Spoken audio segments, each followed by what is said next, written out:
সবকিছু যদি ঠিক থাকে তাহলে আগামী ১৬ই জুন সোমবার ষষ্ঠ গণবিজ্ঞপ্তি প্রকাশিত হতে পারে। এ ব্যাপারে কিন্তু যাবতীয় প্রস্তুতি এখনও পর্যন্ত শেষ করা হয়েছে।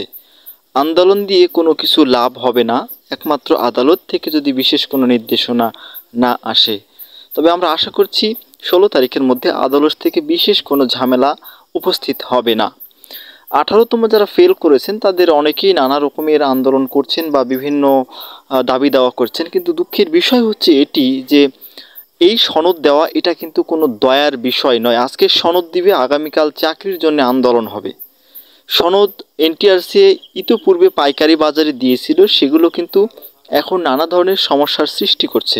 ১ থেকে ১২তমরা কমিটির আন্ডারে নিয়োগ পাওয়ার শর্ত থাকা সত্ত্বেও তারা কিন্তু এখন নিয়োগের জন্য দাবি তুলছে। একইভাবে এবার যদি বেশি সনদ দেওয়া হয় তাহলে কিন্তু পরবর্তীতে এই প্রার্থীরাই আবার চাকরির জন্য নতুন করে ঝামেলার সৃষ্টি করবে। অতএব ভাইবার আগে ফেল করিয়েছে, সেটি ভালো হয়েছে এবং এ ব্যাপারে আন্দোলন করে মামলা করেও কোনো কাজ হবে না, যেহেতু এনটিআরসিকে পূর্ণ এখতিয়ার দেওয়া রয়েছে, তারা যে কোনো সিদ্ধান্ত নিতে পারে।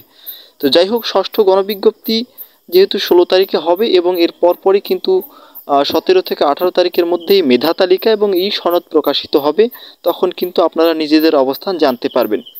ষষ্ঠ গণবিজ্ঞপ্তি প্রকাশিত হওয়ার পরে প্রথম ২ দিন আপনারা আবেদন করা থেকে বিরত থাকবেন। প্রথম ২ দিন নানা রকমের সফটওয়্যারের ঝামেলা থাকতে পারে বা অসঙ্গতি থাকতে পারে। সেই ক্ষেত্রে ২-৩ দিন যখন ট্রায়াল হয় তারপরে আস্তে আস্তে এটা সমস্যাগুলো আইডেন্টিফাই হয় এবং সমাধান হয়। আপনারা ২ থেকে ৩ দিন পরে আবেদন করা শুরু করবেন।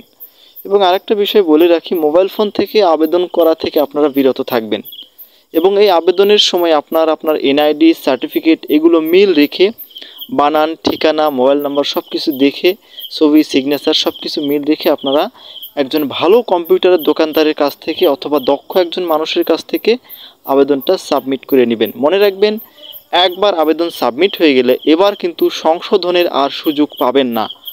অতীতে সংশোধনের সুযোগ দেওয়া হয়েছিল এবং সেটার জন্যই কিন্তু অনেক সময় ব্যয় হয়, ফলে গণবিজ্ঞপ্তির রেজাল্ট হতে আবার দেরি হয়ে যায়। সেই ক্ষেত্রে এবার আবেদনপত্র সংশোধনের সুযোগ দেওয়া হবে না, সেটা ভালো বিষয়। সেজন্যে অনেক কিছু চিন্তাভাবনা করে দেখে শুনে বুঝে শুনে আপনারা আপনাদের আবেদন সাবমিট করবেন, যেহেতু সংশোধনের কোনো সুযোগ থাকছে না এবং প্রথম ২-৩ দিন আবেদন থেকে আপনারা বিরত থাকবেন। সবাই ভালো থাকবেন, ধন্যবাদ।